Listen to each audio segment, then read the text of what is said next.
आज विकास मेला अवसर रे सरकार मोहन सारंकर पूर्ति ये 3 दिन कार्यक्रम चलो तुमको बहुत शुभेच्छा।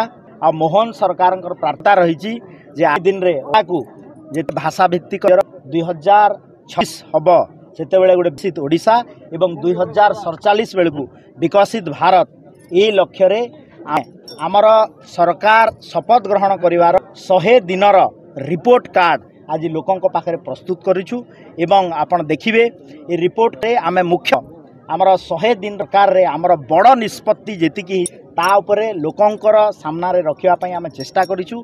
प्रथम बड़ निष्पत्ति है जे आज को ठीक 5 मास पूर्व आमे कहितिलु जे 2000 महिला लंच कार्यक्रम लोक प्रधान नरेंद्र जी नेतृत्व में जन्मदिन में आम सारीचु एवं आउ 2टी बड़ कार्यक्रम जोटा कि चाषी एवं चाषी कूल को लेकिन आमर थिला संकल्प रे सरकार को एवं 2024 जो माने चाषी 3100 टंका धानर सर्वमूल्य सहायक मूल्य पाइबे ता मध्य वादा पूरण करिछु।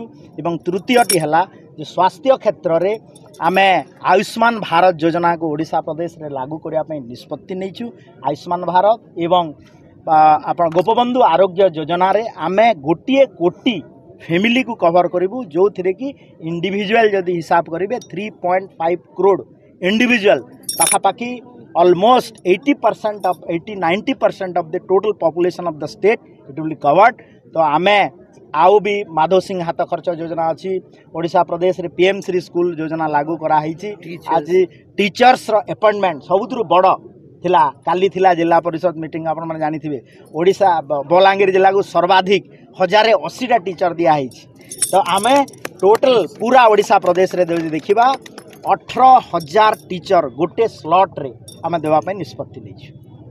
तो यही विकास मेला रे आपण माने आस्तिबारु आपण मानक अनेक अनेक शुभेच्छा एवं यही वार्ता लोकंकर पाखरे केमती पहुँचो से गणतंत्र चतुर्थ स्तंभ गणमाध्यम नमस्कार।